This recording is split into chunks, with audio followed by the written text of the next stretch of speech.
The desert heat was a living thing. It pressed down on Sergeant David Kane's shoulders like the hand of an angry god. 105 degrees of relentless Kuwait sun, turning sand into glass and sweat into salt crust on his skin. February 26, 1991. The numbers would burn into his memory deeper than the shrapnel scars that decorated his back. The LiV-25 armored vehicle crawled across the dunes ahead of his position, third in the convoy, radio chatter crackling through his headset.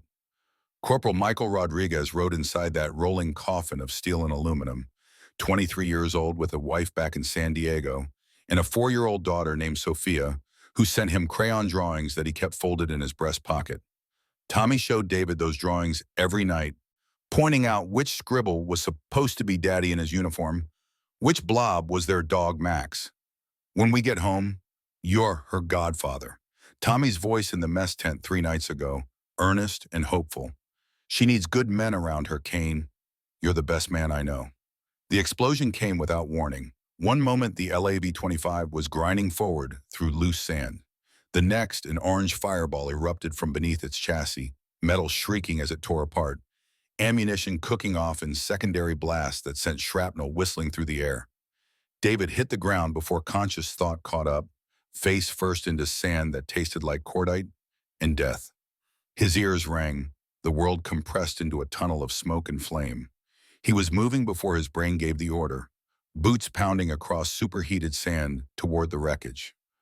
Marines screamed behind him, "Get back, stay in cover, it's still cooking off." But Tommy was in there, and rules about tactical safety meant nothing against the image of his best friend burning alive. The first time he ran into the flames, the heat drove him back. Skin on his face felt tight, ready to crack. The second time, he got within 10 feet before a secondary explosion threw him backward. The third time, he broke through. Tommy lay half buried under the twisted chassis. The LAV's weight had crushed his right leg at mid-thigh, the limb bent at an angle that didn't exist in nature. Blood pooled underneath him, dark and spreading, too much blood for any human body to lose and keep functioning. His eyes found David's face, and something like relief flickered there. David grabbed him under the arms. Tommy screamed. The sound cut through the ringing in David's ears, raw and animal and full of agony that no human throat should produce. David pulled anyway. Metal scraped against metal. Tommy's uniform caught on jagged edges and tore. Skin came away in strips. The chassis shifted. David felt it beginning to collapse further, and he yanked with everything he had, muscles tearing in his shoulders, back bending in ways that would leave permanent damage. Tommy came free with a wet, sucking sound. David stumbled backward, dragging dead weight, as the LAV's remains groaned and settled into the sand. They made it 15 feet before the ammunition bay went up. The blast wave hit David from behind, lifted both men off the ground, threw them through superheated air. David landed hard enough to crack ribs. Pain lanced through his chest. He couldn't breathe. Couldn't see. Couldn't hear anything except a high-pitched whine that filled his skull. He crawled back to Tommy on his hands and knees. His friend lay in the sand like a broken doll, limbs at wrong angles, red bandana knocked loose from around his head. That bandana had been a gift from Sophia, mailed in a care package with a note written in a child's careful block letters. "So Daddy doesn't get sand in his eyes." David pressed his hands against Tommy's leg, trying to stop the arterial spray. Blood pumped between his fingers, hot and slick. Too fast. Too much. He could feel Tommy's life escaping with each pulse. Tommy's hand found David's collar, fingers tangling in the fabric with the last reserves of strength. "Brother, listen." David leaned closer. Tommy's lips were blue. Hypovolemic shock. Minutes left, maybe less. Medevac's coming. 10 minutes. You're gonna make it. Tommy's smile was weak, knowing already halfway to wherever dead Marines went. "We both know I'm not." "Don't say that." "Fight, goddammit. Sophia needs you." "That's why," Tommy coughed, blood flecking his lips. "You gotta promise. Anything." "Anything, brother. Protect her. My little girl, she's gonna need a father figure." "You'll be there. You'll—" Tommy's grip tightened with sudden desperate strength. "Promise me. Swear on your life you'll watch over her. Teach her I loved her. That I didn't choose to leave." The words caught in David's throat. Saying them felt like accepting death as inevitable. But Tommy's eyes held his, pleading and fading, and David couldn't deny him. I swear, I swear on everything. She'll never be alone. And David, Tommy's voice dropped to barely a whisper, don't let this break you. Keep living. For both of us. The red bandana lay in the sand beside Tommy's head. He reached for it with trembling fingers, movements slow and clumsy. David helped him, guided his hand. Tommy pressed the fabric against David's palm, folded David's fingers around it. The cloth was warm and wet with Tommy's blood. Tell her, Tommy's eyes started to lose focus. Tell her Daddy loves her. His hand went limp. His eyes stayed open, staring at nothing. The light behind them simply went out, like someone had flipped a switch. One moment a person existed, the next just meat and memory.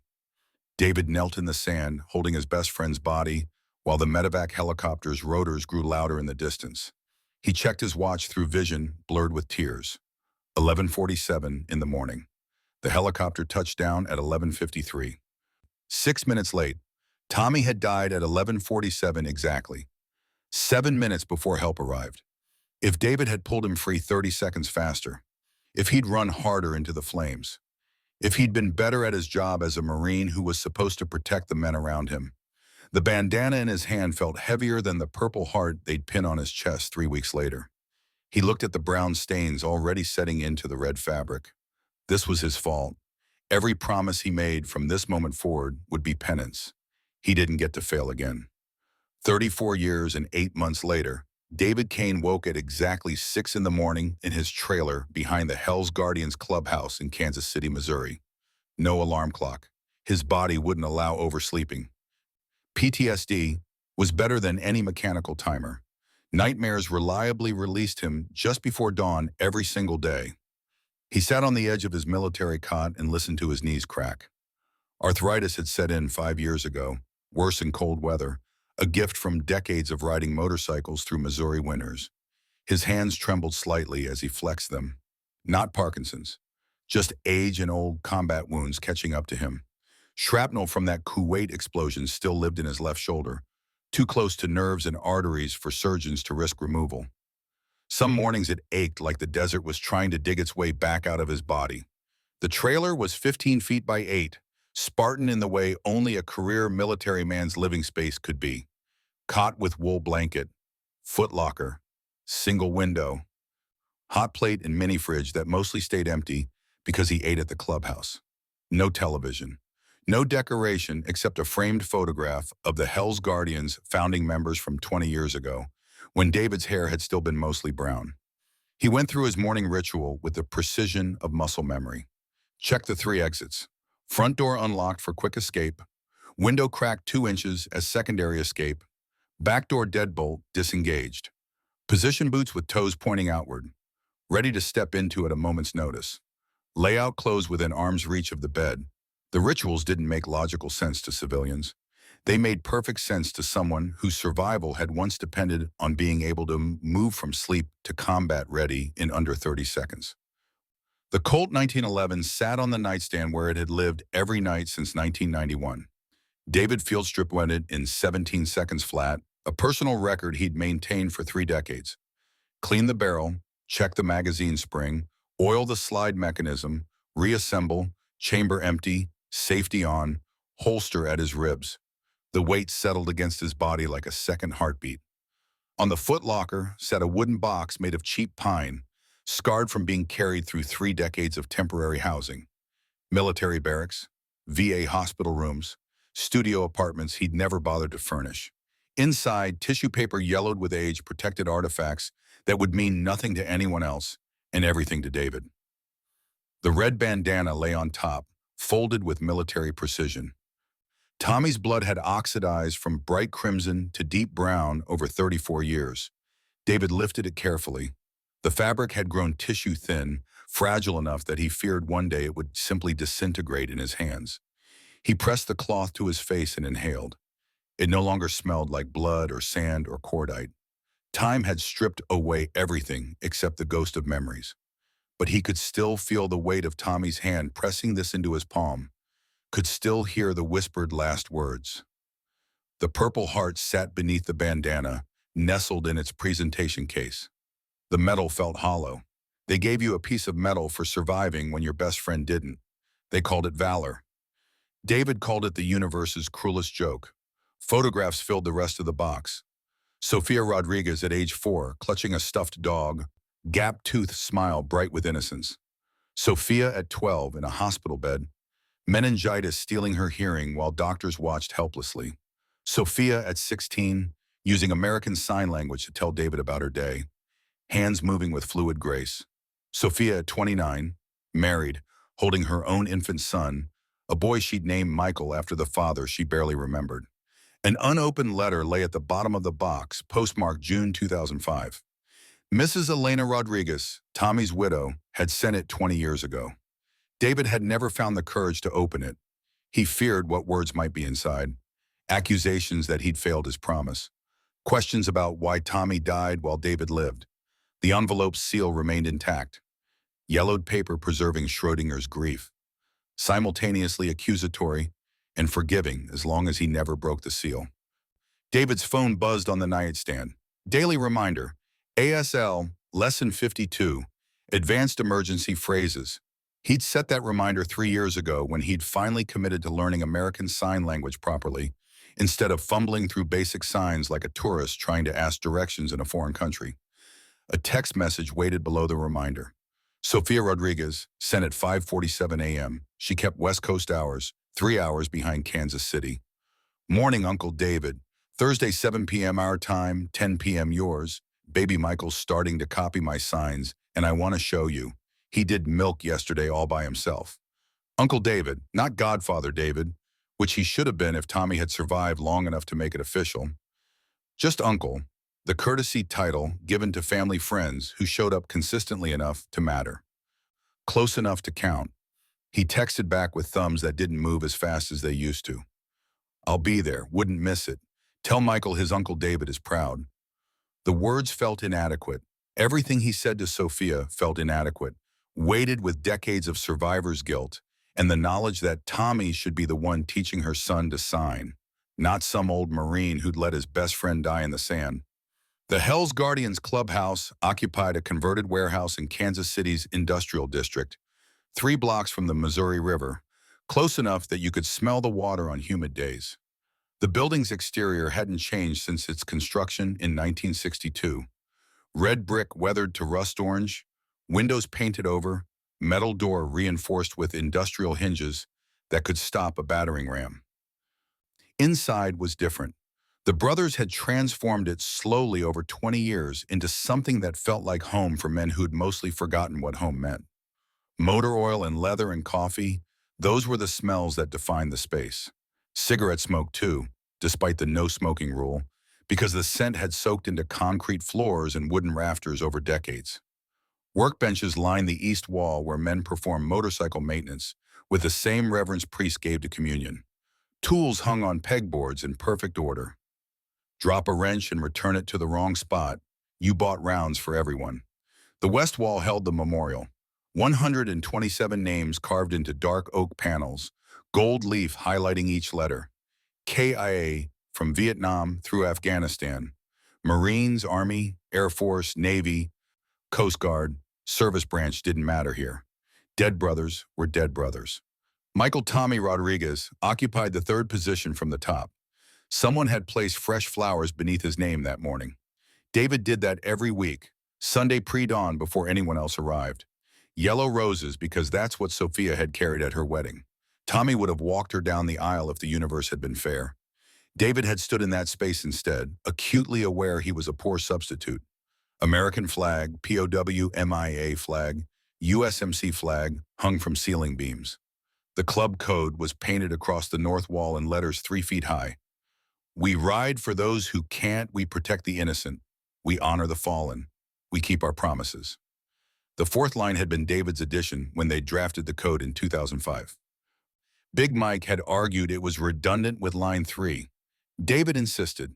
The other founding members voted with him. Honoring the fallen meant remembering them. Keeping promises meant doing something about it. Noon found 100 men gathered in the main hall. Ages ranged from 50 to 72, Everyone a veteran, everyone carrying scars visible and otherwise. Some walked with canes. Others bore prosthetics that clicked softly when they moved. A few showed no physical wounds but had eyes that looked through you instead of at you, seeing firefights and IED blasts that never quite left. Marcus Doc Chen sat on a bench near the medical supply cabinet, 62 years old, Chinese-American, hands steady despite age because a medic's hands had to be. Bosnia, 1995. He'd patched up more wounded soldiers than he could count in field hospitals that smelled like blood and antiseptic and fear. A translator named Anna Kovac had died covering his escape from an ambush. He'd been searching for her daughter for 30 years, following cold leads and false hopes. Thomas Preacher Mills stood near the memorial with a Bible in his saddlebag and a crisis of faith in his heart.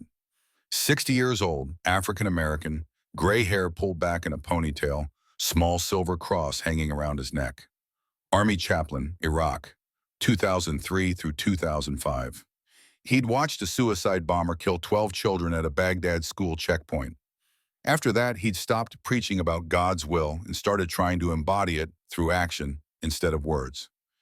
Michael Big Mike Johnson commanded the room by simple presence. 68 years old, 6'4", 250 pounds, voice like gravel in a cement mixer.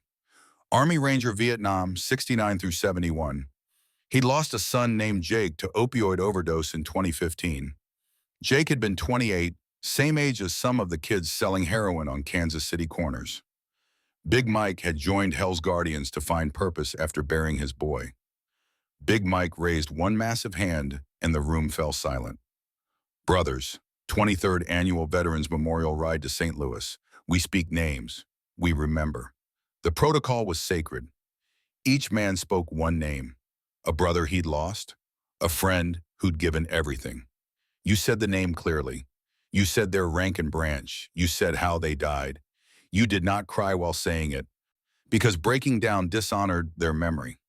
You could cry later. During the ritual, you stood tall. Names rolled through the hall like a prayer. William Ghost Patterson, Marine Corps, KIA Da Nang. James Ironclad Wu, Army, KIA Baghdad. Robert Hammer McKenzie, Air Force, KIA Friendly Fire over Afghanistan. On and on, 127 names given voice by men who refused to let memory die. David's turn came. He stood, felt every eye in the room track to him. Michael Tommy Rodriguez, Marine Corps, KIA Kuwait, February 26, 1991, 11:47 a.m. My brother, my best friend, the reason I'm still breathing. His voice cracked on the last word. He felt the weight of Tommy's ghost settle on his shoulders, familiar as the leather vest he wore. The room stayed silent for 3 heartbeats. No one commented on the crack in his voice. They all had names that broke them. Preacher stepped forward when the last name had been spoken. He led them in prayer, but it wasn't the kind of prayer David had heard in churches growing up. This was a warrior's prayer, stripped of pretty language, honest about the darkness they'd all carried home. Lord, we don't ask you to explain why good men die. We stopped asking that in foxholes and Humvees and mud we'll never forget. We ask only this: give us courage to stop when we see someone who needs help, because we know what it's like to need help and have nobody stop. Guide us on this road. Protect us. And if you're listening, thank you for the brothers sitting beside us. You might have made us soldiers, but they made us human again. Amen. 100 voices. Amen. They would ride at 1:15, 6 hours to St. Louis. Memorial service at Vietnam Veterans Plaza at 7:30 sharp. Wreath-laying ceremony, 21-gun salute. Names spoken into November wind. Then back home through darkness. Engines thundering, remembering why they rode. Marcus approached David as the meeting broke up. His medical bag never left his side. PTSD made some men jumpy around loud noises. Marcus is manifested as hypervigilance about medical preparedness. He carried enough supplies to run a field hospital. Got a text this morning. Anonymous tip about missing child case in Harmony Falls, Warehouse District. Matches profile of trafficking patterns I've been tracking. David studied his friend's face. Marcus had been tracking those patterns for 30 years, hoping one would lead to Anna Kovac's daughter. Hope was a brutal thing. It kept you looking long past the point where logic said stop. You think it's real? Probably spam. But our route takes us through Harmony Falls. Figure we keep eyes open. Radio ahead to Wrench, have him scout the area when we pass through. David nodded, something in his gut twisted. The same feeling he had had that morning in Kuwait before the LEV hit the IED, air too still, world holding its breath before the explosion. Let Big Mike know. And Marcus, if this is real, if there's a kid in trouble, we stop. Protocol be damned. Marcus's face softened into something like relief. That's why I brought it to you first. I knew you'd say that. The convoy formed up at precisely 1:15. Perfection in formation, the kind of synchronized movement that only came from decades of riding together. David took point as road captain, responsible for navigation and safety. Behind him, Big Mike and the VP rode 5 feet back. Marcus and Preacher flanked them. 94 other bikes arranged themselves by rank and seniority earned through service, not just age. The sound of 100 Harley-Davidsons starting simultaneously was thunder given mechanical form. Windows rattled in buildings 3 blocks away. Car alarms triggered. Dogs barked.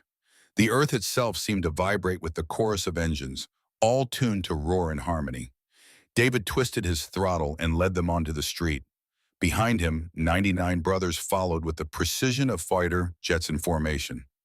Chrome gleamed in afternoon sun. Leather vests marked them as Hell's Guardians, Kansas City chapter. American flags snapped from some bikes. The sound they made traveling down the highway was rolling thunder that never quite stopped. David's thoughts drifted as the miles accumulated. This was meditation for him.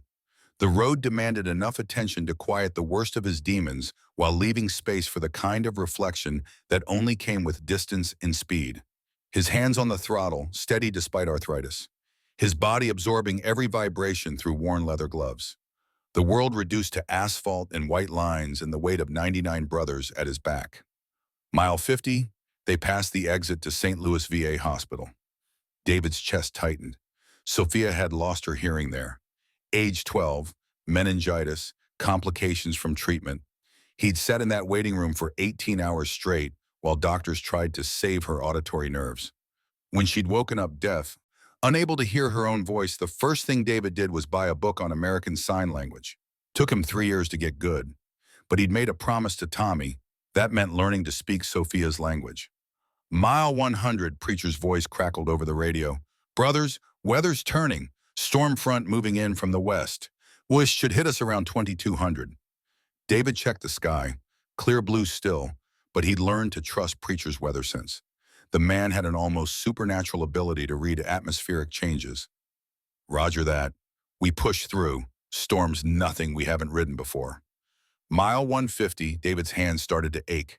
Arthritis flaring. He flexed his fingers on the grips, trying to work circulation back. How many more years could he do this? How many more annual rides before his body simply refused to cooperate? Growing old was a gift denied to Tommy and 126 other brothers. But it came with its own slow tortures. The sun set around 6. Temperature dropped 15 degrees in 30 minutes. By 7, David's breath misted in his headlight beam. By 8, the first drops of rain hit his face shield. By 9, full downpour. The convoy slowed but didn't stop. They'd ridden through worse. Southeast Asia monsoons, desert sandstorms, Rocky Mountain blizzards. Missouri rain was an inconvenience, not an obstacle. At 9:30, they pulled into a truck stop outside Harmony Falls for fuel and food. 45 minutes. Wrench would scout the warehouse district during the break, report back if he saw anything matching the trafficking tip. David stood in the fluorescent-lit truck stop bathroom, staring at his reflection in the mirror. Gray hair buzz-cut military short, deep lines carved around his eyes and mouth, scar tissue from Kuwait shrapnel visible above his collar. When had he become an old man? Tommy stayed 23 forever in David's memory, perpetually young, perpetually dead. Meanwhile, David accumulated decades in damage in equal measure. His phone buzzed. Sophia, video call request. He dried his hands and accepted. Her face filled the screen, smiling, animated. Behind her, a toddler, Michael, age 2, played with blocks on the floor. Sophia's hands moved in fluid ASL while she spoke aloud for her husband's benefit. "Uncle David, are you on the road? I see fluorescent lights. Very flattering." David managed a smile. "Just a pit stop, fuel and food. How's my favorite nephew?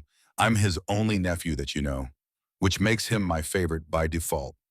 Michael chose that moment to sign milk with perfect form, tiny fists opening and closing in the universal gesture that transcended language barriers. David felt something crack in his chest. Tommy should be seeing this, should be teaching his grandson signs, should be the one on this video call, not David. "That's incredible, Sophia. You're doing amazing work with him. Mom would be proud. You would have liked her, Uncle David. She had your stubbornness. I wish I could have met her." A pause. Sophia's expression shifted to something softer, sadder. "Uncle David, you know it's not your fault, right? What happened to Dad?" He'd had this conversation with her before.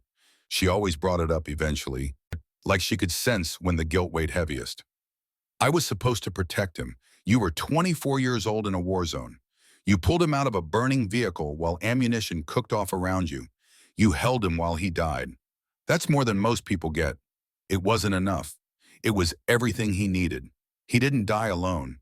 He died knowing you'd keep your promise." That's her hand stilled. "That's enough, Uncle David. It has to be enough." The bathroom door swung open. Marcus poked his head in. "Kane wrenches back, says we need to hear this." David nodded. To Sophia, "I have to go. Ride business. I'll call Thursday, 10 your time. I'll be here. Be safe, Uncle David. Love you. Love you too, kiddo." The call ended. David stared at the blank screen for 3 seconds, then pocketed the phone and followed Marcus outside. Wrench stood beside his bike in the parking lot rain, water streaming off his leather vest. 57 years old, Navy mechanic during Gulf War, hands that could fix anything mechanical, but trembled slightly from PTSD episodes he managed through therapy and medication. His face was pale in the truck stop's sodium lights. Found the warehouse. Abandoned industrial building, east side of Harmony Falls. Windows boarded up, but there were tire tracks in the mud, fresh, within the last 6 hours, and, he hesitated, I heard something. Might have been wind, might have been a kid crying. The group of men around David went still. That particular quality of stillness that came before violence. "You sure it was a kid?" 70% sure. Wind was playing tricks, but my gut says something's wrong there. David's watch read 10:15. They were 45 minutes behind schedule for the memorial service. Should be on the road already, pushing to make St. Louis by midnight. His hand found the red bandana in his vest pocket. Tommy's blood, 34 years old. The fabric felt warm against his palm despite the cold rain. Big Mike appeared at his shoulder. "Your call, road captain." David looked at the 100 men assembled in the parking lot. Every one of them had made the choice to ride instead of staying home. Everyone had places to be, people waiting, but every one of them had also sworn an oath when they joined Hell's Guardians. "We ride for those who can't." If there was a kid in that warehouse crying for help and they rode past, what did their oath mean? "We check it out. 15-minute detour. If it's nothing, we're back on schedule with minimal delay. If it's something, then we stop." Big Mike's voice was granite. "We stop and we handle it." They rolled into Harmony Falls at 10:40. Population 8,000, small enough that 100 motorcycles constituted a major event. Curtains twitched in windows as they passed. A police cruiser pulled out to follow them, keeping distance but making its presence known. Wrench led them to the warehouse district on the town's eastern edge. Industrial buildings from the 50s and 60s, most abandoned when manufacturing left Missouri for cheaper overseas labor. Broken windows, graffiti, chain link fences sagging with age and neglect. The warehouse Wrench indicated sat at the end of a dead-end street, 3 stories of corrugated metal and concrete. Loading dock doors hung open on broken hinges. Fresh tire tracks cut through mud in front of the building. Deep treads from a truck or van. David killed his engine. Behind him, 99 bikes went silent in synchronized precision. Rain drummed on metal roofs. Wind whistled through broken windows. Then, cutting through the storm noise, a sound that made David's blood crystallize in his veins, a child screaming, Not the scream of play or tantrum, the scream of pure terror. The sound of someone who believed they were going to die. David was moving before conscious thought caught up. Boots hit pavement. Hand found the Colt at his ribs. 20 men materialized around him, weapons drawn, moving with the coordinated efficiency of soldiers who'd cleared buildings in Fallujah and Kandahar, in places that didn't have names on maps. They entered through the loading dock. David took point. Colt raised, finger alongside the trigger guard. Marcus and Preacher flanked him. Big Mike covered the rear. The interior was darkness broken by flashlight beams. Abandoned machinery, puddles of stagnant water. The smell of mold and rust and something worse, human waste, old and pungent. The screaming came from the third floor. They climbed stairs that groaned under their weight, every nerve firing, adrenaline turning the world sharp and clear. The third floor hallway stretched into shadows. The screaming had stopped. Worse than screaming, silence. David's flashlight found a door at the hall's end, new padlock on old wood. Someone had secured this door recently. Big Mike stepped forward with bolt cutters. The lock gave way with a metallic snap that echoed through the empty building. The door swung open. 4 children huddled in the corner of a room that reeked of urine and fear, ages ranging from maybe 6 to 10, dirty clothes, bruises on exposed skin, empty water bottles scattered on the floor. They stared at David and his brothers with eyes that held no hope, just more fear. More adults meant more pain in their experience. David holstered his weapon slowly, raised his hands to show they were empty. "We're here to help. Nobody's going to hurt you anymore." The oldest child, a boy with a split lip and black eye, spoke in Spanish. David didn't understand the words, but the meaning was clear. "Don't believe you." Preacher moved forward, hands visible and open, speaking soft Spanish that David couldn't follow. His chaplain training showing through. Years of working with traumatized civilians in war zones. One of the children, a girl maybe 7, suddenly pointed at David and said something urgent. Preacher translated. "She says there's more. More children. Truck comes tonight at midnight. Takes them away." Marcus checked his watch. "That's 73 minutes from now." David's mind raced through tactical considerations. If they called local police, response time was unknown. The cop car that had followed them could be clean or dirty. Small-town departments sometimes had corruption problems. If they waited for FBI, the truck would be long gone. Or they could handle it themselves. 100 veterans against whoever showed up in that truck. Not a difficult choice when he phrased it that way. He turned to Big Mike. "Get these 4 to Marcus's bike. Take them to the truck stop. Call the state police, not local. Tell them we have evidence of trafficking. Then bring everyone back here. We're setting a trap." Big Mike grinned, the expression somewhere between anticipation and rage. 99 brothers against some traffickers. Almost feels unfair. For them. The trap was simple. David had learned in Kuwait that complicated plans fell apart under pressure. Simple meant adaptable. Simple meant survivable. They positioned bikes in a semicircle around the warehouse loading dock, far enough back to be hidden in shadows, but close enough to seal the exit once the truck pulled in. 50 men inside the warehouse at strategic positions, 50 outside for perimeter control. David took position in the loading dock's rafters with Preacher. 20 feet up, shadows deep enough to hide them, angle allowing oversight of the entire floor. His watch read 11:45. 15 minutes. This is insane. "You know," Preacher's voice was barely a whisper, "we're not law enforcement. We're just old bikers playing vigilante." David thought about Tommy dying in the sand, about Sophia losing her hearing, about 4 children in that third-floor room with no hope in their eyes. We're what showed up. Sometimes that has to be enough. And if they have guns, if this turns into a firefight, then we fight. We've done it before. We were younger then. We're not dead yet. The sound of an engine cut through the rain. Headlights swept across the warehouse front. A panel van, white, unmarked, pulled into the loading dock. 2 men exited, mid-30s, moving with the casual confidence of people who'd never been challenged. They opened the van's rear doors. 10 more children huddled inside. Duct tape over mouths. Zip ties on wrists. David felt rage flood his system. hot and clean and focusing. This was why he'd survived Kuwait. This was why Tommy had died. So David could be here now, stopping this. He dropped from the rafters with Preacher beside him. The sound of their boots hitting concrete made both traffickers spin. Federal agents, you're under arrest. The lie came easy. The Colt in David's hand made it believable. One trafficker reached for a weapon. David shot him in the shoulder. The sound was massive in the enclosed space, echoing off metal walls.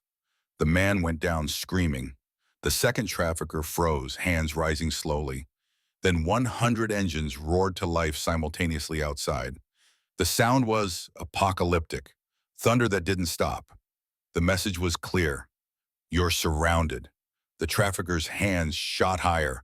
Don't shoot. Don't shoot. I'm just the driver. Where were you taking them? Collection point, near St. Louis. I don't know more than that. I just drive. The children in the van stared at David with the same lack of hope he'd seen upstairs. He holstered the Colt and approached slowly. You're safe now. I know you don't believe that, but we're going to get you out of here. Marcus appeared with bolt cutters for the zip ties. Maria, a doctor who volunteered with the MC, began checking the children for injuries. Preacher spoke softly in Spanish, and gradually, slowly, some of the terror in those small faces began to ease. State police arrived 40 minutes later. FBI was contacted. The 2 traffickers were taken into custody. The 14 children were transported to hospitals for evaluation. David stood in the rain and watched it all happen. His watch read 12:37. They'd missed the memorial service in St. Louis. Wouldn't make it in time, even if they left now. But 14 children were safe.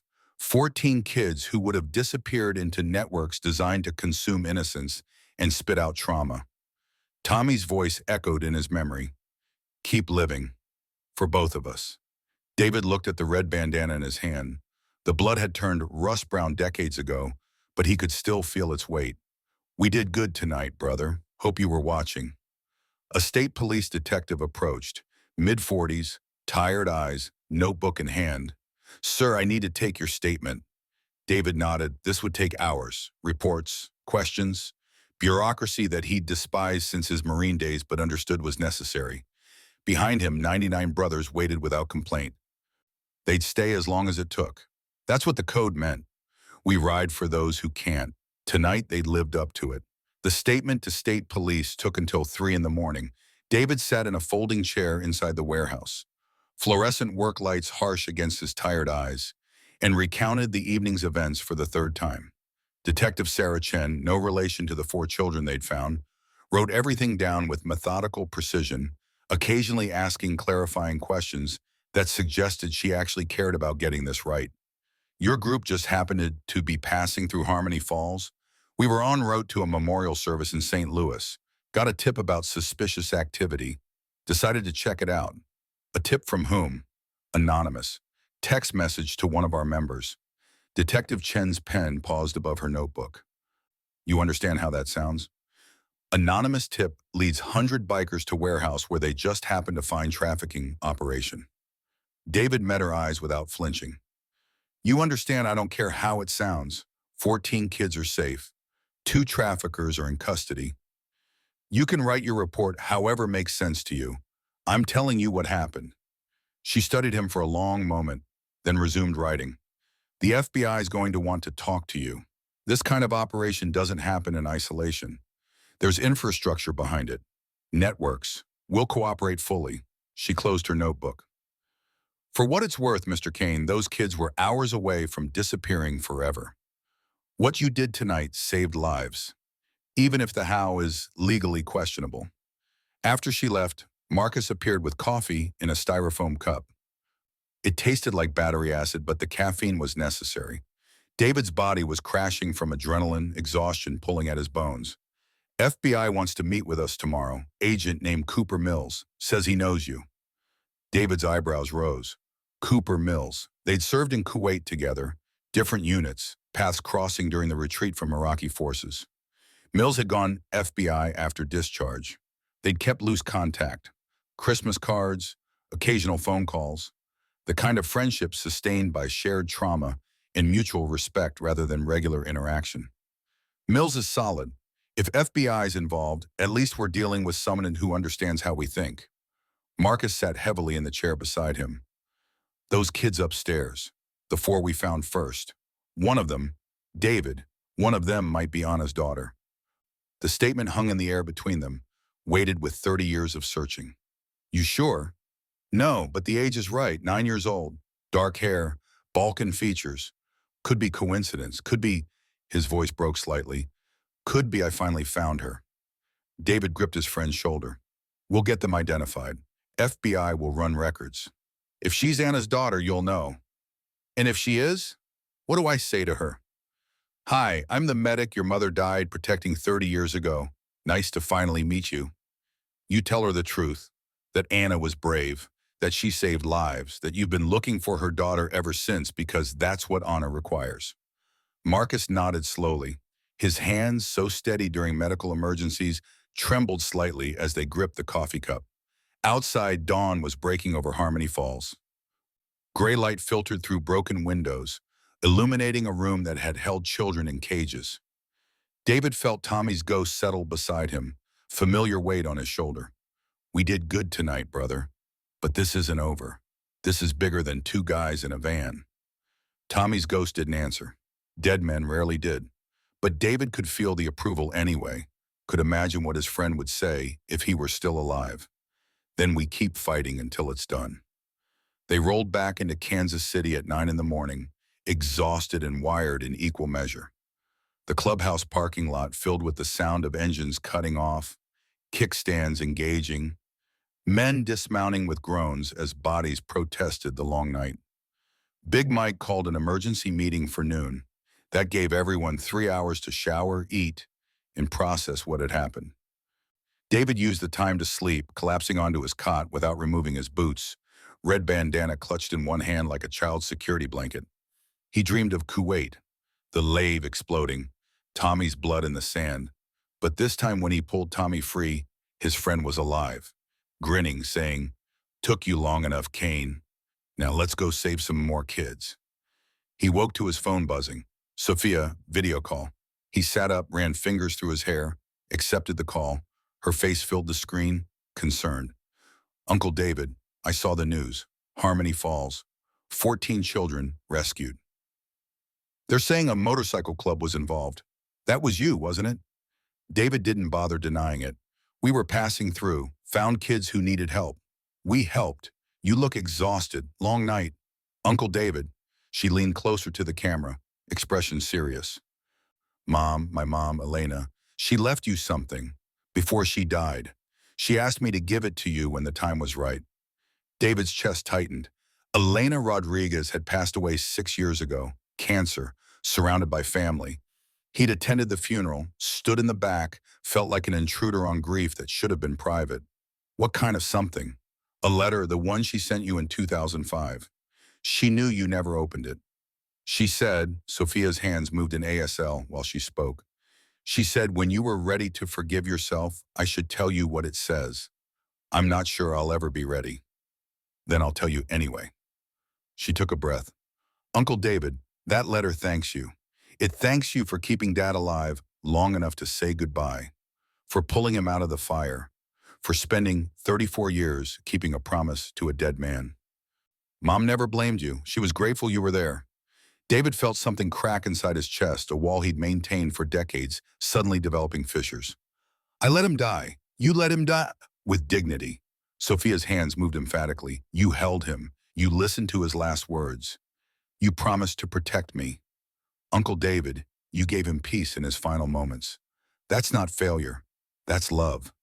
The words hit harder than any bullet David had ever taken. He bowed his head, shoulders shaking, silent tears cutting tracks down his weathered face. I miss him. Every day, every goddamn day. I know, I miss him too. But Uncle David, last night you saved 14 kids. Dad would be so proud. I'm proud.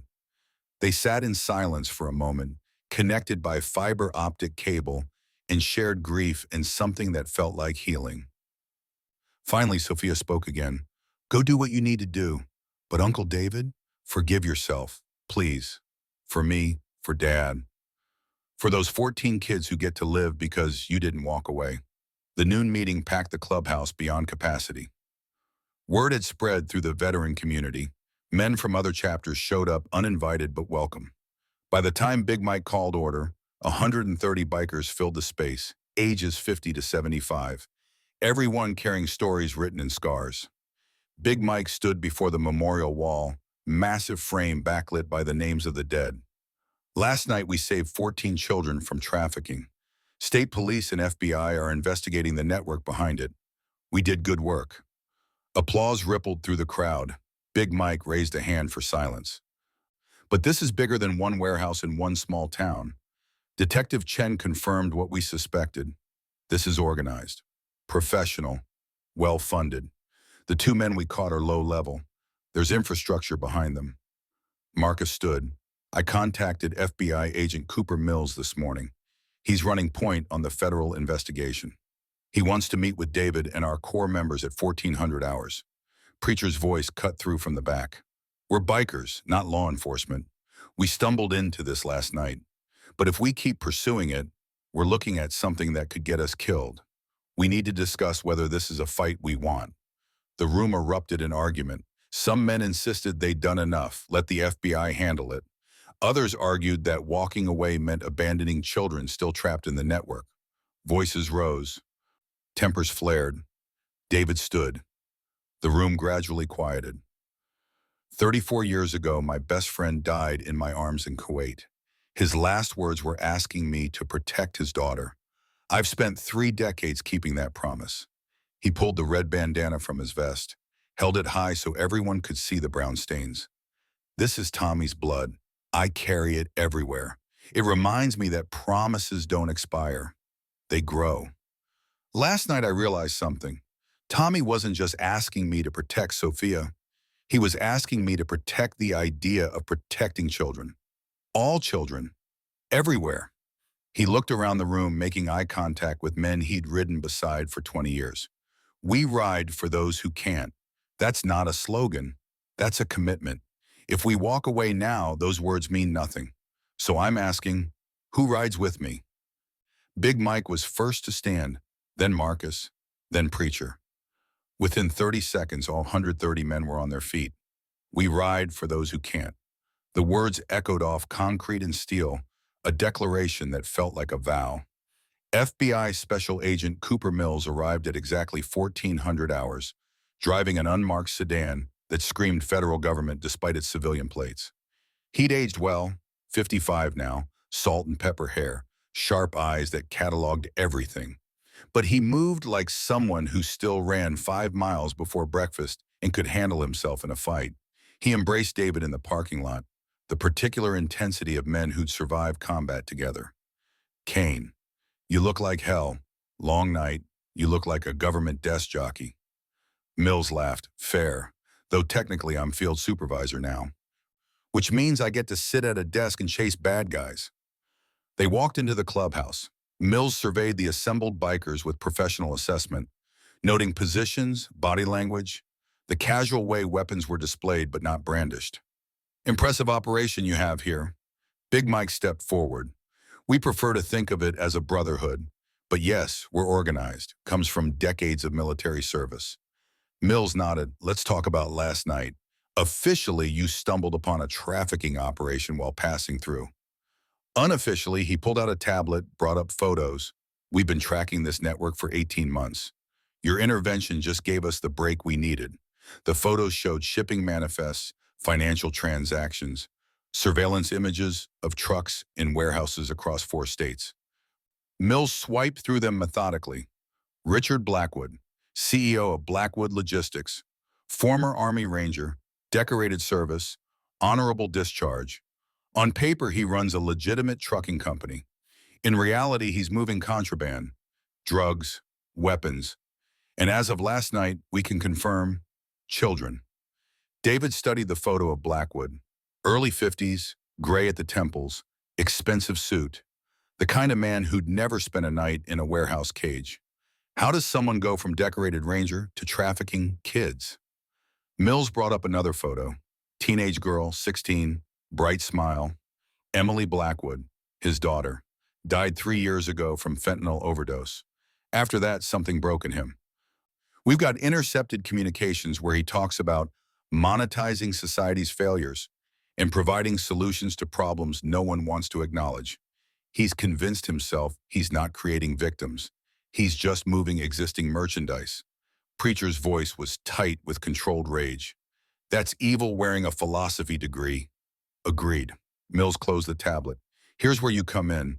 Blackwood's operation has a major hub, Miller's warehouse on the outskirts of Harmony Falls. Our intelligence suggests a large shipment is scheduled for, he checked his watch, approximately 32 hours from now. 12 children, ages 5 to 14. The room went silent. 32 hours, less than 2 days to plan and execute an operation that could save a dozen lives or get a lot of people killed. Marcus leaned forward. You're FBI. You've got resources, authority, training.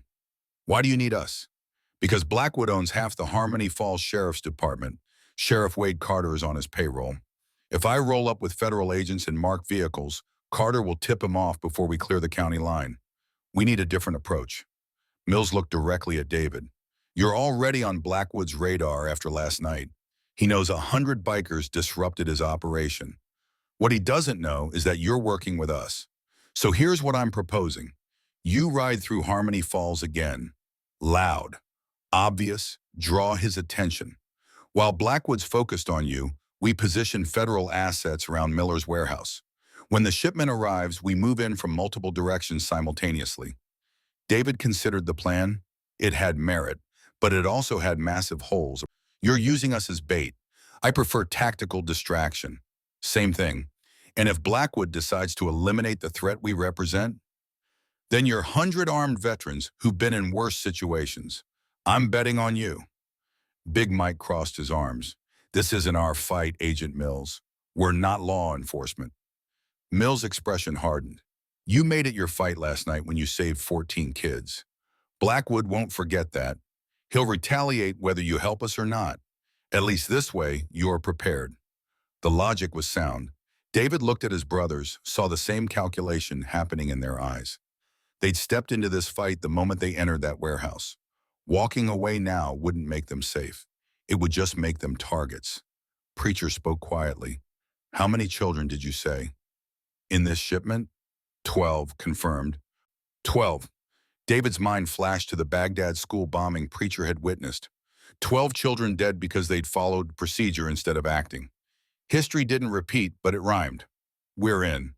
But we do this our way. You provide intel and backup. We provide presence and tactical flexibility.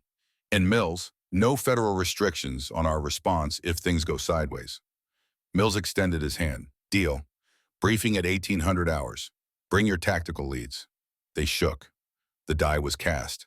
The next 6 hours were preparation. Big Mike coordinated logistics, fuel, food, ammunition, medical supplies. Marcus liaised with area hospitals and trauma centers, ensuring they'd have bed space available if needed. Preacher reached out to his network of chaplains and counselors, organizing mental health support for rescued children. David spent the time in the bell tower, alone with his thoughts and Tommy's ghost. The wooden bench was worn smooth from years of men sitting in this exact spot, seeking solitude before battle. The red bandana lay across his palm. 34 years old, fragile as spider silk, heavy as original sin. Tommy's ghost materialized beside him. 23 years old forever, dress blues, crisp and clean. This is what you meant, isn't it? When you asked me to protect Sophia. You meant protect all of them. The ghost smiled, silent. I'm 58, hands shake, knees hurt. I'm not the soldier you remember. You're better. You're the man who learned sign language for my daughter, who stopped for children in the rain, who's still keeping promises when it would be easier to quit. What if I fail? What if those 12 kids die because I'm too old? Too slow? Too broken? Then you fail trying. That's all anyone can ask. David looked out over the parking lot below. 99 motorcycles being serviced, checked, prepared. Men cleaning weapons with practiced efficiency. Brothers who'd followed him into this fight without hesitation. Tommy's ghost spoke one last time. You're not alone anymore, Kane. Look at them. That's your family, your purpose, the reason you survived when I didn't. The ghost faded. David was alone again, but the weight on his shoulders felt lighter somehow. Shared burden was manageable burden. His phone buzzed. Marcus? Text message. DNA results back on the 9-year-old from last night. It's her, Sofia Kovac, Anna's daughter. She's alive. After 30 years, she's alive. David closed his eyes and let the tears come. Some miracles were worth waiting 3 decades to witness. The briefing at 1800 hours was military precise. Mills had brought topographical maps of Harmony Falls, satellite imagery of Miller's warehouse, dossiers on key players in Blackwood's organization. The warehouse sat on 10 acres of industrial wasteland, single access road, open ground on 3 sides. The 4th side bordered railroad tracks, unused for 15 years, but offering potential approach vector. Mills indicated guard positions marked in red. Blackwood employs former military, mostly private security contractors, veterans who couldn't adjust to civilian life. They're professional, well-armed, and loyal because he pays better than legitimate work. How many? Conservative estimate, 25 to 30. Could be more if he's expecting trouble after last night. David studied the map. 30 trained combatants in defensible position with good sightlines, against 100 bikers and however many FBI agents Mills could muster. The math wasn't terrible, but it wasn't comfortable either. When's the shipment arrive? Tomorrow night. 2200 hours. We confirmed it through phone intercepts. Less than 30 hours to prepare. David had executed ops in Afghanistan on shorter notice, but he'd been younger then, operating with active duty Marines instead of bikers in their 60s. Mills continued, FBI will position at the main access road. We breach when the shipment truck is inside and committed. You establish perimeter on the 3 open sides, prevent escape. Railroad side is problematic. It's exposed and offers limited cover. I'll take railroad side with 20 bikes. We can use the embankment for concealment until we're needed. Mills nodded. One more thing. Sheriff Carter will be there. He's Blackwood's inside man on law enforcement. If he shows up with deputies, it complicates our legal authority. David's jaw tightened. Then we need Carter neutralized before the op. Can your people grab him? Legally? No, we'd need evidence of criminal activity caught in the act. Preacher cleared his throat. What if we provided that evidence? Carter's corrupt. Corrupt cops make mistakes. We just need to be there when he makes one. Mills studied Preacher with new appreciation. You're suggesting entrapment. I'm suggesting we give a bad man enough rope. What he does with it is his choice. The plan came together over the next hours with the kind of improvisation that only worked when everyone involved trusted each other implicitly. They would stage a minor incident in Harmony Falls. Nothing violent, just enough to require police response. When Carter arrived, they'd be recording. Corrupt cops couldn't resist the opportunity to abuse authority.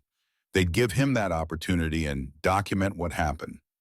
Marcus volunteered to be the instigator. At 2300 hours, he parked his bike in downtown Harmony Falls and made a noise complaint call about himself. Loud motorcycle, disturbing the peace. When the patrol car arrived, Sheriff Carter personally responding, interesting choice. Marcus had his phone recording in his vest pocket. Carter approached with the swagger of a man who believed himself untouchable. License and registration. Marcus complied, movement slow and non-threatening. I just pulled over because I thought my bike was too loud. Wanted to be respectful of residents. Carter barely glanced at the documents. Bike's modified, illegal exhaust. I'm impounding it. Sir, I'm happy to pay a fine, but impounding seems... You arguing with me? No, sir, just... Carter's hand moved to his gun. On the ground. Now. Resisting arrest. Marcus complied immediately, face down on cold pavement, while Carter zip-tied his wrist with unnecessary force. The whole interaction lasted 90 seconds. Textbook abuse of authority, illegal search and seizure, false arrest. All captured in high-definition video. Mills had probable cause now. Carter would be detained before the operation tomorrow night, removed from the equation. Sometimes justice required giving bad men the rope they'd hang themselves with. Dawn broke cold and gray over Kansas City. David woke at 0600, body protesting the inadequate sleep, mind already running through tactical scenarios for the night ahead. He performed his morning ritual with extra care. Check exits, position boots, field strip the Colt, clean it thoroughly, reassemble, chamber empty, safety on. The weapon had saved his life in Kuwait, had stopped a trafficker 3 nights ago. Tonight it might be called on again. The red bandana lay in its wooden box, too fragile now for regular handling. David had made a decision during the night. Tonight he would leave it here, safe. If he died at Miller's warehouse, the bandana would survive, could be passed to Sophia, could continue carrying Tommy's memory forward. He pulled out his phone and texted her, "Big op tonight, if something happens, there's a wooden box in my trailer. Foot locker left side. Everything in there was yours. Tell Michael about his grandfather. Tell him Tommy Rodriguez was a hero. I love you, kiddo." Her response came immediately. "Nothing's going to happen. You're too stubborn to die. But I love you too. Be safe, Uncle David. Dad's watching over you." David hoped she was right about that last part. The clubhouse filled steadily through the morning. Men arriving from other chapters, word having spread through the veteran community. By noon, 160 bikers occupied the space, the largest gathering in Hell's Guardians history. Big Mike addressed them with the gravity of a general briefing troops before battle. "Tonight we ride for 12 children who can't ride for themselves. Some of us might not come back. That's the price of being a guardian. You put others first. But if we die tonight, we die knowing we stood for something real. We died protecting innocence. That's a good death." The silence that followed was profound. Men checking weapons, tightening vests, making peace with mortality in whatever way their faith or philosophy allowed. Mills arrived at 1500 hours with final intelligence. Shipment confirmed for 2200. Refrigerated truck, false bottom. 12 children, ages 5 to 14. Sheriff Carter's been detained on corruption charges. He'll be in federal custody during the op. Blackwood doesn't know yet. We've got a narrow window where he's exposed. David gathered his core team, Big Mike, Marcus, Preacher, Wrench. 20 years of riding together, fighting together, surviving together. You're my brothers. Whatever happens tonight, know that. They clasped hands, forearms gripping in the Roman fashion, a bond that transcended words. We ride for those who can't, the oath that defined them. Tonight they'd live up to it or die trying. They rolled out at 1700 hours, 3 hours before the shipment's arrival. Early positioning giving them time to establish perimeter without last-minute scrambling. 160 motorcycles formed up in perfect precision, splitting into 4 groups for different approach vectors. David led the railroad group, 20 bikes, the most exposed position, highest risk. If things went wrong, they'd be first contact.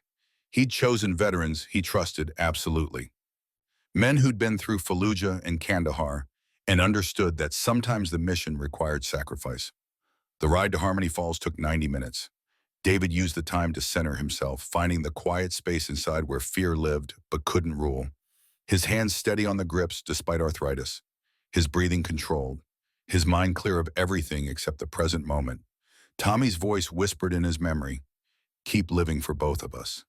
Tonight he'd honor that by making sure 12 children got the chance to live it all. Miller's warehouse emerged from darkness like a monument to human cruelty.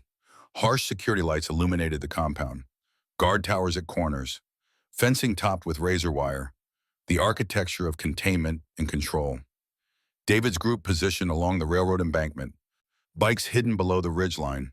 Men lying prone with night vision goggles to observe without being seen. The warehouse sat 400 yards away, long range for small arms, but manageable for experienced shooters.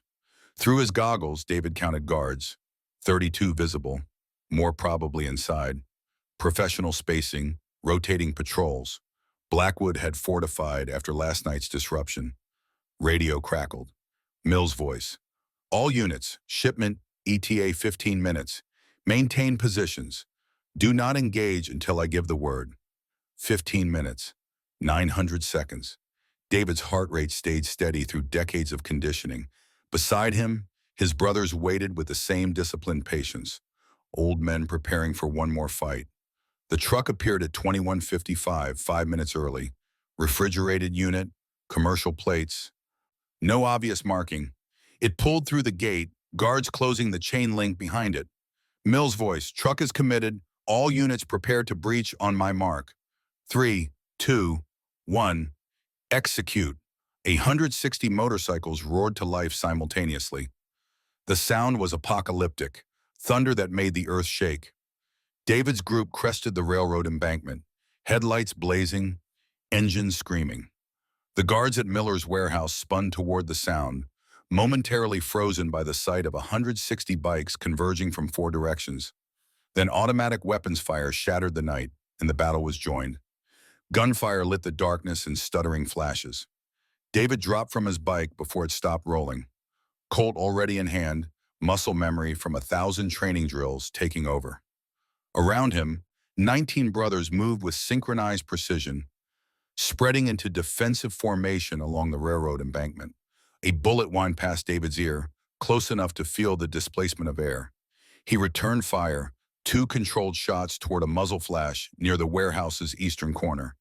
The flash went dark. Whether he'd hit the shooter or just forced him into cover didn't matter. Either outcome removed a threat temporarily. Mill's voice crackled through the radio, chaos. FBI, federal warrant, drop your weapons! The guard's response was another volley of automatic fire. David heard glass shattering, metal pinging off steel. These weren't men who'd surrender easily. Blackwood paid well enough to buy loyalty that transcended self-preservation. Big Mike's group hit the northern perimeter. 40 bikes creating a wall of steel and leather. The sound of their engines alone was a weapon. Disorienting, overwhelming. Guards swung toward the new threat, dividing their attention. Fatal mistake in a firefight. David's radio, East Team, push forward, suppressing fire on Guard Tower 2. He moved without thinking, legs pumping, Colt barking 3-round bursts. Beside him, Wrench and Preacher advanced in tandem, their weapons adding to the controlled chaos. The guard tower's occupant ducked below the parapet, buying them precious seconds. They reached the warehouse's east wall, pressed flat against corrugated metal, still warm from the day's sun. David's breathing came steady despite exertion. 58 years old and his body still remembered how to do this, even if his knees screamed protest. Marcus's voice over comms. Medical standing by. We've got 2 brothers down, non-critical, grazing wounds. 2 wounded already. The night was young. The refrigerated truck sat in the loading bay, rear doors closed, engines still running. Somewhere inside that metal container, 12 children waited in darkness, hearing gunfire, probably believing they were about to die. David keyed his radio. Mills, we need to secure that truck now. Kids are in there, terrified.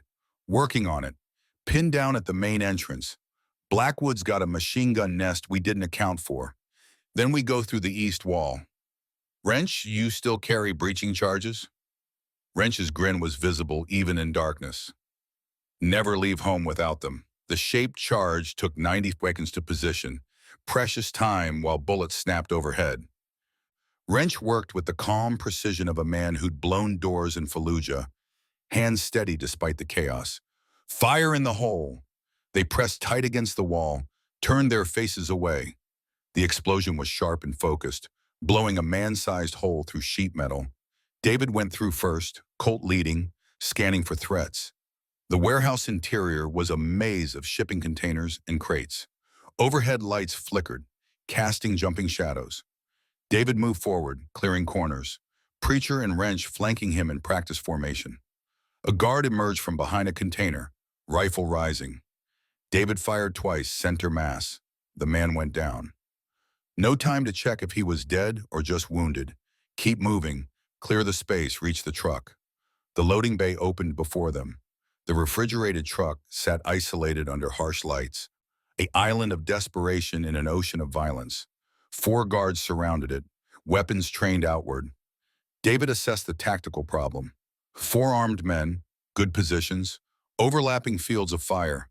A direct assault would get someone killed, probably multiple someones. Preacher's hand touched his shoulder. I'll draw their fire. You flank right. That's suicide. Preacher's smile was serene. chaplain's peace before battle. Then I'll see God sooner than expected. Those kids can't wait. Before David could argue, Preacher stepped into the open, hands raised, voice carrying over the gunfire outside. Federal agents, surrender and you'll live. All four guards swung toward him. In that moment of diverted attention, David and Wrench broke right, using containers for cover, moving fast despite old bones and older injuries. Preacher dove behind a forklift as guards opened fire. Sparks flew where bullets struck steel. He was pinned but alive, and he'd given them the opening they needed. David came around the container's edge at an angle that put two guards in profile. He fired, dropped the first with shots to the torso. Wrench took the second with a burst from his rifle. The remaining two guards spun toward the new threat. Too slow, David was moving, closing distance, Colt barking. One guard fell.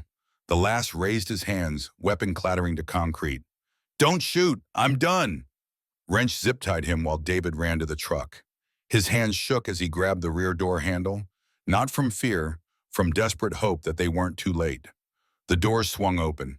12 children huddled in the container's interior, duct tape over mouths, zip ties on wrists, eyes reflecting terror so profound it transcended language, ages ranging from maybe 5 to early teens, dirty, bruised, trembling from cold and fear. David holstered his weapon, raised his hands to show they were empty. We're here to help. Nobody's going to hurt you anymore. The oldest child, a boy perhaps 13 with a split lip and hollow eyes, said something in Spanish. David didn't understand the words, but the meaning was clear in the boy's expression. Don't believe you. Preacher appeared, breathing hard from his sprint, immediately switching to Spanish. His chaplain training evident in the gentle tone, the non-threatening body language, the way he knelt to make himself smaller, less intimidating. Marcus arrived with medical supplies and bolt cutters. He began freeing children from zip ties while checking for serious injuries. His hands moved with professional efficiency, but David saw the way Marcus's eyes kept returning to one girl, maybe 9 years old, dark hair, Balkan features. Sofia Kovac, Anna's daughter. 30 years of searching ended in a refrigerated truck surrounded by gunfire. Marcus knelt before her, switching to halting Croatian he'd learned decades ago. Whatever he said made the girl's eyes widen. He pulled out the worn photograph, Anna holding baby Sophia, and the girl's face crumpled. She collapsed into Marcus's arms, sobbing words David couldn't understand, but felt in his chest anyway. 30 years. 3 decades of guilt and searching and hope that refused to die. And here, finally, resolution. The daughter saved because the mother's sacrifice wasn't wasted. David's radio. East Team, FBI has the main building secured. Blackwood's in custody. We need evac for the children. Copy that. We've got 12 kids, mostly stable, need immediate medical evaluation and trauma counseling. Ambulances are en route. ETA 5 minutes. The gunfire outside had stopped. Sudden silence felt wrong after the sustained chaos. David's ears rang, that high-pitched whine that came from too much exposure to weapons fire in enclosed spaces. He looked at the 12 children. Some cried, others sat in shocked silence. All of them would carry scars from this night for the rest of their lives. But they were alive. They had futures now. That was something. Tommy's voice whispered in his memory, keep living for both of us. David had kept that promise. Tonight, 12 more children got the chance to keep living too. The aftermath took hours. Ambulances arrived, paramedics performing triage under FBI supervision. The children were transported to 3 different hospitals, spreading the load, ensuring adequate care. Marcus went with Sophia, unwilling to let her out of his sight after 30 years apart. Dawn broke over Miller's warehouse as crime scene techs processed evidence. David sat on the loading dock, exhausted, watching the sun paint the sky in shades of pink and gold. Beautiful morning after an ugly night. Mills appeared, looking equally tired, suit rumpled and stained with dirt. Final count. 32 of Blackwood's people in custody. 4 dead, including the ones you dropped. 12 children safe. And Blackwood himself singing like a canary trying to cut a deal. Let me guess, he wants witness protection in exchange for testifying against his network. Mills nodded. Federal prosecutors considering it. The intel he's offering could dismantle trafficking operations in 6 states. David's jaw clenched. So he traffics children and gets a lighter sentence by ratting out his partners. That's justice? That's the system. We work with what we've got. The system's broken, agreed. But those 12 kids are safe because we worked within it. Imperfect justice is still justice. David wanted to argue, but exhaustion made the words stick in his throat. Mills was right. The system was broken, but it was the only system they had. You worked within it, used its mechanisms, tried to bend it towards something resembling righteousness. Wrench appeared, limping slightly, blood on his vest. David was on his feet immediately. You hit? Wrench waved him off. Through and through, left thigh. Marcus patched it at the scene. I'm fine. You're going to the hospital.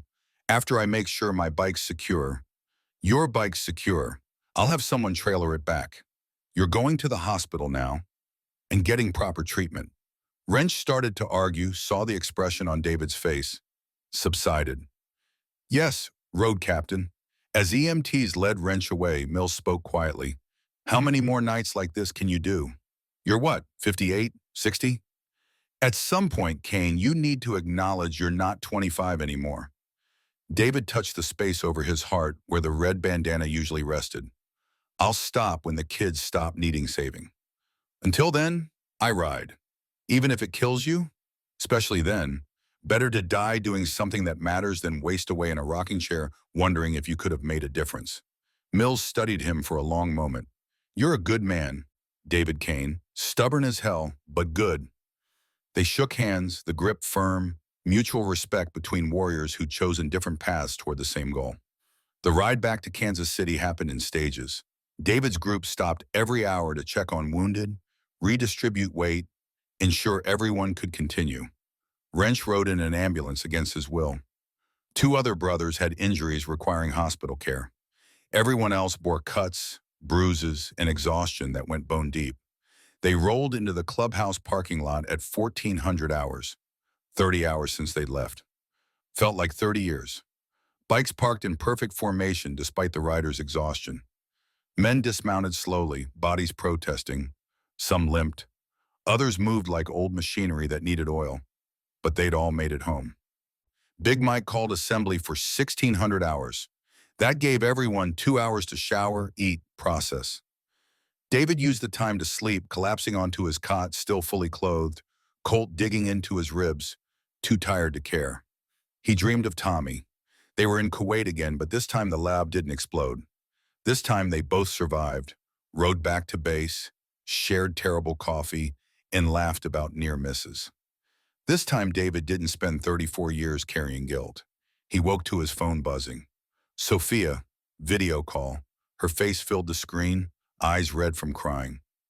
Uncle David, I heard. 12 children. You saved 12 children. We did what needed doing. Marcus called me. One of them, Uncle David, one of them is Sophia, Anna Kovach's daughter. He found her, I know. I was there. He says, Sophia's hands moved in ASL, emotion making the sign sharp. He says she's so much like her mother. Brave, strong, damaged but not broken. She's alive because Marcus never stopped looking. Because your dad died making Marcus promise to survive. Sophia wiped tears. It's all connected, isn't it? Dad's death led to you learning sign language, led to you saving kids, led to Marcus finding Sophia. 34 years of dominoes falling. David thought about the red bandana, Tommy's blood, promises that grew instead of fading. Your dad used to say the only battles worth fighting are the ones where victory means someone else gets to live. He was right. The 1600 assembly packed the clubhouse. 160 bikers, most showing signs of the previous night's battle. Bandaged wounds, limping gaits, eyes that had seen violence and death and chosen to show up anyway. Big Mike stood before the memorial wall, adding a new name in temporary chalk until a proper carving could be done. Raymond Wrench O'Brien, 1968-2025. He held the line so others could live. The room went silent, David's chest constricted. Wrench had survived the immediate wound, had been stable when EMTs loaded him into the ambulance. But sometime during transport, something had gone wrong. Internal bleeding missed in the initial chaos. By the time doctors caught it, Too much damage, too much blood loss. Wrench had died at 0600 hours, never regaining consciousness, 33 years after coming home from the Gulf War alive. Big Mike's voice was granite wrapped in grief. Wrench gave his life for 12 children he never met. That's the definition of heroism. Not the absence of fear, but action despite it. He saw kids who needed saving and he didn't hesitate. David stood, legs shaking, voice rough. I led him there. I made the call to breach through the east wall. If I'd chosen differently, Big Mike's hand landed on his shoulder, gripped firm enough to hurt. Don't. Don't dishonor his choice by taking it away from him. Wrench knew the risks. He went anyway. That was his decision, Kane. You don't get to carry that. But I'm the one who survives, always the one who survives while better men die. The room erupted in protests, voices overlapping, men shouting David down, refusing to let him shoulder guilt that wasn't his to carry. Preacher's voice cut through the chaos. David Kane, look at me. David raised his head. Preacher continued, chaplain authority making the words land with weight. Survivor's guilt is real. God knows we've all felt it. But there's something you need to understand. Wrench didn't die for you, he died with you, fighting beside you, keeping the oath we all swore. That's not your failure. That's his triumph. And those 12 kids are alive because of him. Because of you, because of everyone in this room who rode into gunfire to protect strangers' children. You don't get to turn that into guilt. You get to turn it into motivation to save more. The words hit like physical blows, breaking through 34 years of accumulated self-recrimination. David sank back into his chair, face in his hands, shoulders shaking with sobs he'd held back for decades. Around him, brothers moved closer, hands on his shoulders and back, physical support when words weren't enough. Marcus knelt beside him. Sophia wants to meet you, the girl I found. She says, his voice broke, she says her mother used to tell her stories about the American medic who Anna died protecting. She wants to thank the man her mother saved. David looked up through tear-blurred vision. I'm not worth thanking. Anna died because I wasn't fast enough to save her. Anna died because she chose to save me, just like Wrench chose to breach that wall. You're not wound, you're God, Kane. You don't control who lives and dies. You just control whether you honor their sacrifice by living worthy of it. The assembly continued another hour. Plans for Wrench's funeral, coordination with FBI on ongoing investigations, discussion of whether Hell's Guardians would continue anti-trafficking operations or return to simpler memorial rides. The vote was unanimous. They would continue. Wrench's death wouldn't be meaningless. They'd turn grief into action, build something lasting from tragedy. As the meeting broke up, David pulled Big Mike aside. I need to step down as road captain. Last night proved I'm making decisions that get people killed. Big Mike's expression hardened. You're making decisions that save people. Yes, Wrench died. That's the cost of the work. But 12 kids are alive. Sophia Kovac is reunited with someone who knew her mother. Those are victories, Kane. Don't let grief blind you to what we accomplished. It doesn't feel like victory. It never does. That's the burden of command. You get to carry the dead and the saved in equal measure. But you don't get to quit because the weight's heavy. We need you. 3 days later, they buried Wrench with full military honors at Jefferson Barracks National Cemetery. Navy Honor Guard. 21-gun salute. Taps played while grown men wept. His ex-wife attended, grief and gratitude mixing in her face, thanking David for giving her former husband a purpose worth dying for. The 12 children from Miller's warehouse were making progress. Therapy, medical treatment, family reunification for those who had families to return to, foster placement for those who didn't. The road ahead was long, but at least there was a road now. Sophia Kovac was living with Marcus temporarily while social services processed her case. She spoke Croatian, English, and Spanish with equal fluency. She was angry, traumatized, difficult. She was also brilliant, resilient, determined. Anna Kovac's daughter in every way that mattered. David visited them on the 4th day. Marcus's apartment was small but clean, decorated with photographs of Anna and Sophia through the years Marcus had missed. A shrine to memory and loss and second chances. Sophia sat on the couch, studying David with eyes too old for 9 years. Marcus says you knew my mother. I didn't, but Marcus did. He's told me stories. She died saving him. Yes. Do you think she'd be proud that I survived? David moved to sit beside her, careful to leave space, respecting boundaries. I think she gave her life so you could have one.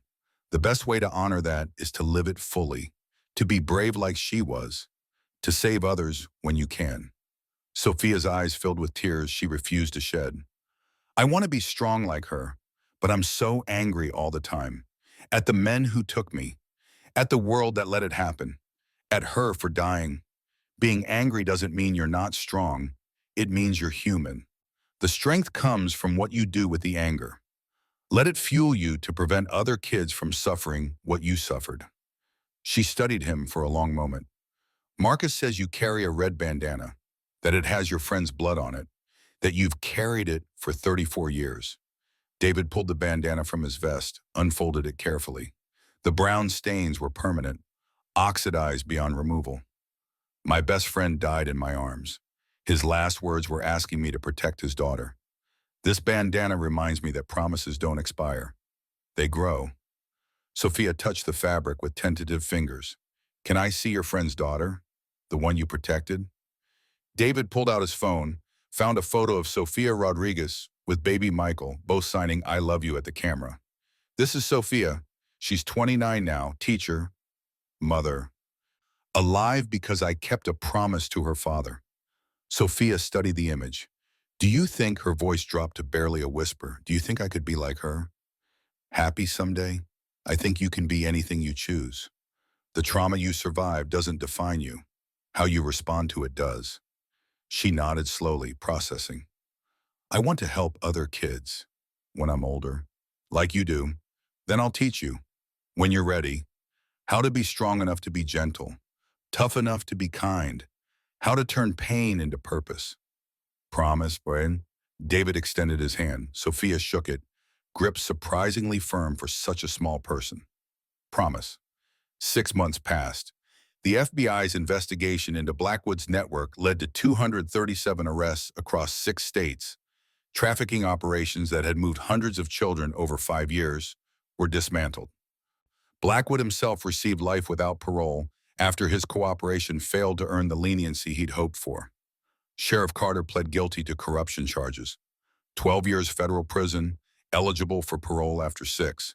His son Tyler, the addiction that had driven Carter's choices, entered long-term rehab funded by victim restitution. The 12 children from Miller's warehouse were healing. Slowly, imperfectly, but healing nonetheless. Some returned to families. Others entered foster care with families specifically trained for trauma support. All received therapy, medical care, and the promise that they mattered. Hell's Guardians expanded operations. Additional chapters formed in neighboring states. The anti-trafficking work became the organization's primary focus. They coordinated with FBI, trained in victim recognition, operated as auxiliary support for law enforcement operations. David's role shifted. He was too old for road captain duties, body breaking down from decades of abuse. Instead, he became mentor, training younger veterans in the tactical and emotional skills required for rescue work. Sophia Rodriguez visited with baby Michael, now walking and signing full sentences. She brought Elena's letter, the one David had never opened. Together they read it. Elena's words thanked him for being there when Tommy died, for keeping promises long after most would have quit, for giving Sophia a father figure when hers was gone. The letter ended. David, you're a good man. Tommy knew it. I know it.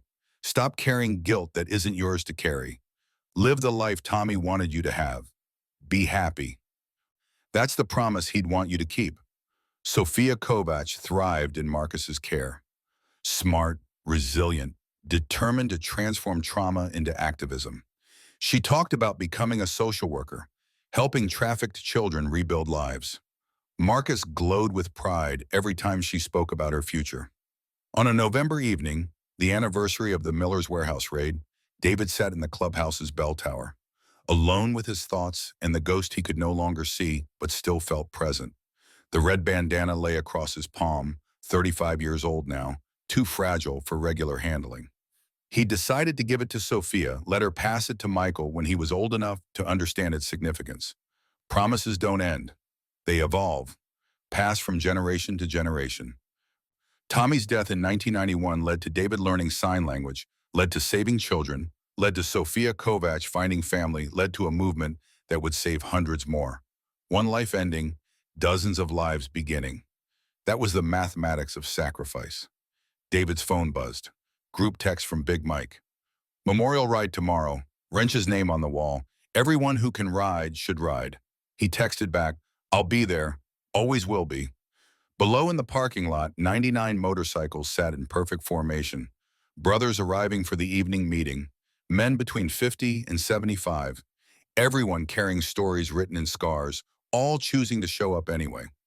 David descended from the bell tower, knees protesting, shoulders aching, body reminding him that time was the opponent no one defeated. But he was still here, still riding, still keeping promises. Tommy's voice whispered one last time in his memory, keep living for both of us. David smiled, pocketed the bandana, and walked toward his brothers. The work wasn't finished. It would never be finished. But tonight they'd ride for those who couldn't. Tomorrow they'd do it again. And the day after that. Because that's what promises required. Not perfection, not victory, just showing up, again and again, until the weight of the living finally balanced the weight of the dead. Outside, engines roared to life, thunder that never quite stopped. David Kane mounted his Harley, twisted the throttle, and led his brothers into the night.